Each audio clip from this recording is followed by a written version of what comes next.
তুমি কি জীবনে কিছু করবা না? আর কত সময় নেবা তুমি? আমাকে বাড়ির থেকে বিয়ের জন্য প্রেশার দিচ্ছে। 25 বছর বয়স হয়ে গেছে তোমার, এতদিন কি করলা বলো তো? কি করলাম? এই 25 বছর বয়সে আমি যত কিছু অ্যাচিভ করে নিছি না, একটা মানুষের এত কিছু অ্যাচিভ করতে গেলে 50-60 বছর বয়স হয়ে যায়। তুমি কিছু করছো? আমাকে কখনোই তো বলনি গো। বলো না গো, কি করছো তুমি? শোনো তাহলে মন দিয়ে, এই 25 বছর বয়সে মাথার চুল সাদা করে ফেলেছি, যেটা অ্যাচিভ করতে একটা মানুষের 50 বছর বয়স লাগে। আরো শোনো, এই 25 বছর বয়সে আমি 10 হাত দূরের জিনিস চোখে দেখতে পারি না। আমি আমার দৃষ্টিশক্তিকে হারিয়ে ফেলেছি, যেটা অ্যাচিভ করতে একটা মানুষের 70 বছর বয়স লাগে। চুপ কর বুড়ো বারানি।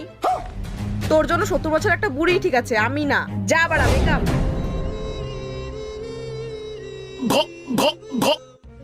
এই 25 বছর বয়সে